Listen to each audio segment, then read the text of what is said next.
হাসপাতালের করিডোরে বাতাসের চেয়েও যেন ভারী হয়ে আছে অন্তহীন ব্যাগ। কারো কোলে নিস্তেজ শিশু, কারো পাশে স্যালাইনের ব্যাগ। এক মুহূর্ত দেরি যেন পাহাড় সম ঝুঁকি। এমন এক আতঙ্কে হাসপাতালে শিশু নিয়ে আশ্রয় নিয়েছেন অভিভাবকরা। সময় যত গড়াচ্ছে শিশু রোগীদের ভিড় ততই বাড়ছে হাসপাতাল জুড়ে। অভিভাবকের কারো চোখ ছলছল, কারো কপালে চিন্তার রেখা। আর অদৃশ্য এক ভাইরাসের কাছে যেন জিম্মি হয়ে পড়েছে আগামীর এই ভবিষ্যৎটা। চলতি মাস থেকে হঠাৎ কক্সবাজার সদর হাসপাতালে শিশুদের নিয়ে ছোটাছুটি বেড়েছে অভিভাবকদের মাঝে, যার বেশিরভাগ হামরোগের চিকিৎসা নিতে এসেছে ওরা। যা বড় আকারে হামরোগের প্রাদুর্ভাব দেখা দিয়েছে পর্যটনের এই জনপদে। ঈদের 2 দিন আগে আমার ছেলে একটু কাশতো, 1-2টা করে কাশতো। এটাকে আমি নর্মালভাবেই নিই।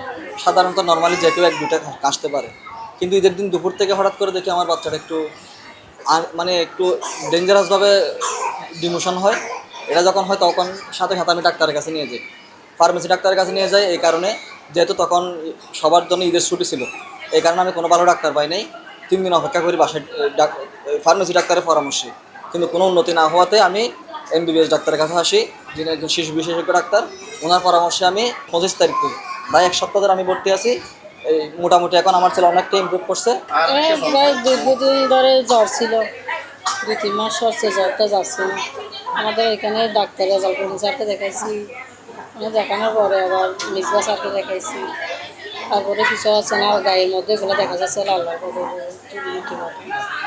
এগুলো যেমন ভীষণ শ্বাসকষ্ট বেড়ে যাচ্ছে, ওনার অক্সিজেন দরকার। মহেশখালী হাসপাতালেতে রমজানে ভর্তি ছিলাম 2 দিন, তখন এখানে সিট যখন কেটে দিচ্ছে, তারপরের দিন থেকে আবার জ্বর আর শ্বাসকষ্ট বেড়ে গেছে। তারপরে আবার এদিকে আসার আগে একদিন ওখানে ভর্তি দিচ্ছে, স্যারে বলছিল এখানে একটু ভর্তি হয়ে যান। আমি ওখানে হয় না, সকালে এখানে চলে আসছি। চলে আসানোর পর থেকে চিকিৎসা চলতেছে, এখনো কিছু পরিবর্তন দেখা যাচ্ছে না। হাসি গাছর জন্য ভর্তি করেছি। এরপরে আবার গরম বাসা নিয়ে নিজনের পরে ইয়ার মধ্যে আলফাতুর দেখে, আলফাতুর জন্মের পরে গ্যাস দিছে, মেশিন দিছে, এই কিছু না 5 দিন গরম বাসার মধ্যে গ্যাস দেওয়ার পরে কিছু যেদিন দিয়ে দিনে তারপর হাসি শুরু যেখানে নিয়ে আবার ডাক্তার দেখাচ্ছে। ঈদের তারপর দিন আবার ভর্তি হয়েছে। তুই আল্লাহ দিনে চোখা লুটি বাইর হয়েছে, গার মধ্যে গোড়া চুড়া বৃষ্টি বাইর হয়েছে। অনেক সহ্য পাইছে। মহেশখালী থেকে আসায় এই নারী বলছে, সপ্তাহখানেক আগে সন্তানের হঠাৎ করে জ্বর আসাতে শরণাপন্ন হন পল্লী চিকিৎসকের কাছে। পরে আরও অবস্থা খারাপ হলে হাসপাতালে এসে জানতে পারে হামরোগের ব্যাপারে। তবে চিকিৎসা সেবায় অনেকটা সুস্থ হয়ে উঠেছে সন্তান। প্রথম তো বুঝি নাই, এটা মনে করছি স্বাভাবিক একটু পাতলা। প্রথমে ওর হয়েছে পাতলা, তারপর হয়েছে একটু বমি। তারপরে আমি একটা পল্লী ডাক্তার দেখাইছি, ঈদের পরে শুরু হয়েছে আর কি। ওষুধ দিছে, একটু ভালো লাগতেছে, ফ্যাটটা ফেঁপে গেছে। তারপরে জ্বর উঠছে। জ্বর উঠার পরে কয়েকদিন পরে আপনার মিসবা স্যার আসছে, মিসবা স্যারকে দেখাইছি। মিসবা স্যার দেখানোর পরে দেওয়ার পরে এখানে 3 দিন ছিলাম। বাচ্চাটা মারাত্মক হয়ে গেছে, আপনি এখানে আর হবে না, রেফার করে দিলাম, আপনি কক্সবাজার সদরে নিয়ে যান, এখানে ভালো চিকিৎসা পাবেন। তারপরে এখন একটু দেখলাম, একটু ভালো হয়ে লাগতেছে। কাশিটা যাচ্ছে না, কিন্তু কাশিটা এখনো আছে। এই রোগের প্রকোপ বেশি হওয়াতে স্থানীয়দের পাশাপাশি রোহিঙ্গা শিশু রোগীর সংখ্যাও বেড়েছে, যার কারণে চিকিৎসা সেবা দিতে হিমশিম খেতে হচ্ছে ডাক্তার ও নার্সদের মাঝে। তবে খুব দ্রুত বা সঠিক সময়ে চিকিৎসা সেবা পেলে সুস্থ হয়ে উঠবে শিশুরা।